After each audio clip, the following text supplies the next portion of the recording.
ನಮಸ್ಕಾರ ಸ್ನೇಹಿತರೆ, ಎಲ್ಲರೂ ಹೇಗಿದ್ದೀರಾ? ಚೆನ್ನಾಗಿದ್ದೀರಾ ಅಂತ ಭಾವಿಸ್ತೀನಿ. ರಾಯರ ಆಶೀರ್ವಾದ ಎಲ್ಲರೂ ಚೆನ್ನಾಗಿದೆ. Welcome back to my YouTube channel. ಇವತ್ತು ಪಾಲಕ್ ದಾಲ್ ಮಾಡೋಣ ಅಂತ ಈ ರೆಸಿಪಿನ ತಿಳಿಸ್ಕೊಡ್ತಾ ಇದ್ದೀನಿ. ತುಂಬ ಟೇಸ್ಟಿಯಾಗಿರುತ್ತೆ. ಚಪಾತಿ ಜೊತೆ, ಪೂರಿ ಜೊತೆ, ರೈಸ್ ಜೊತೆ ತುಂಬ ಟೇಸ್ಟಿಯಾಗಿರುತ್ತೆ. ಮೊದಲಿಗೆ ಪಾಲಕ್ ಸೊಪ್ಪನ್ನು ಚೆನ್ನಾಗಿ ವಾಶ್ ಮಾಡ್ಕೊಳ್ಳಿ. ಆನಂತರ ಒಂದು ಟೀ ಗ್ಲಾಸ್ ಆಗುವಷ್ಟು ಒಂದು ಹೆಸರುಬೇಳೆ ವಾಶ್ ಮಾಡ್ಕೋಬೇಕು.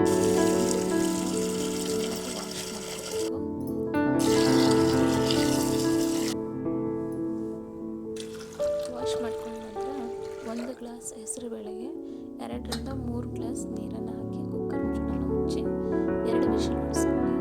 ಪಾಲಕ್ ಸೊಪ್ಪು ಚೆನ್ನಾಗಿ ತೊಳ್ಕೊಂಡು ವಾಶ್ ಮಾಡ್ಕೊಂಡ ನಂತರ ಅದನ್ನು ಸಣ್ಣದಾಗಿ ಕಟ್ ಮಾಡ್ಕೊಳ್ಳಿ.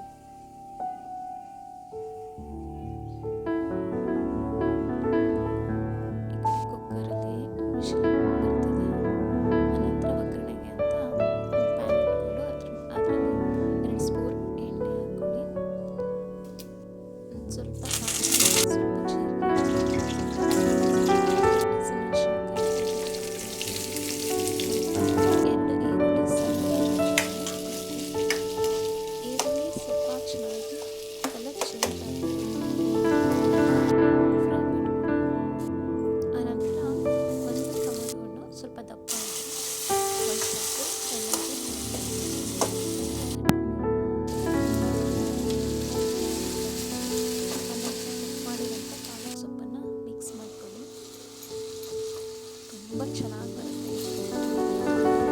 ಫೇವ್ರೆಟ್ ರೆಸಿಪಿ ಅಂತ ಎಷ್ಟು ಚೆನ್ನಾಗಿರುತ್ತೆ ತುಂಬ ಚೆನ್ನಾಗಿರುತ್ತೆ. ಸ್ವಲ್ಪ ಅರಿಶಿನ, ಸ್ವಲ್ಪ ರುಚಿಗೆ ತಕ್ಕಷ್ಟು ಉಪ್ಪನ್ನು ಹಾಕ್ಕೊಡಿ. ಪುಡಿ ಉಪ್ಪನ್ನು ಹಾಕ್ಕೊಡಿ, ಚೆನ್ನಾಗಿರುತ್ತೆ. ಫ್ರೈ ಮಾಡ್ಕೊಳ್ಳಿ. ಇದ್ರ ಜೊತೆಗೆ ಸ್ವಲ್ಪ ಗರಂ ಮಸಾಲವನ್ನು ಯೂಸ್ ಮಾಡ್ಕೊಳ್ಳಿ.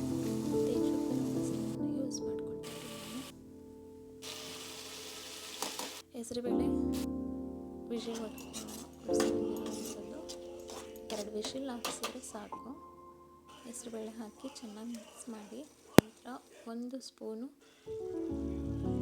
ಅಚ್ಚ ಖಾರದ ಪುಡಿ, 1 ಸ್ಪೂನು ಧನಿಯಾ ಪುಡಿ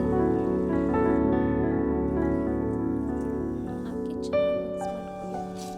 ಒಂದು ಸಣ್ಣ ಗ್ಲಾಸಿಂದ ನೀರು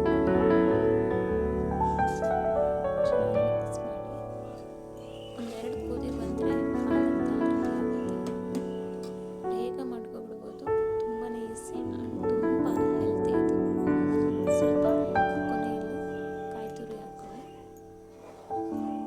2 ಕುದಿ ಬಂದ ನಂತರ ಒಂದು ನಿಂಬೆಹಣ್ಣನ್ನು ಚಿಕ್ಕದಾದ ಹೋಳನ್ನು ಸೇರಿಸ್ಕೊಳ್ಳಿ. ಚಿಕ್ಕದಾಗಿ ಹೋಳು ಮಾಡಿಕೊಂಡು ಅಷ್ಟು ನೀರು ಹಾಕ್ಕೊಳ್ಳಿ. ನಿಂಬೆಹಣ್ಣು ರಸ ಅದ್ರ ಜೊತೆಗೆ ಚಪಾತಿ ಮಾಡ್ಕೊಳ್ಳೋಣ. ತುಂಬ ರೆಸಿಪಿ ಮಾತ್ರ ತುಂಬ ಈಸಿ ಆ್ಯಂಡ್ ತುಂಬ ಹೆಲ್ತಿಯಾಗಿರುತ್ತೆ. ಅದ್ರ ಜೊತೆಗೆ ಚಪಾತಿ ಮಾಡ್ಕೊಳ್ತಾ ಇದ್ದೀನಿ. ನೋಡಿ, ರೆಸಿಪಿ ರೆಡಿ ಆಗಿದೆ. ಪಾಲಕ್ ದಾಲ್ ಚಪಾತಿ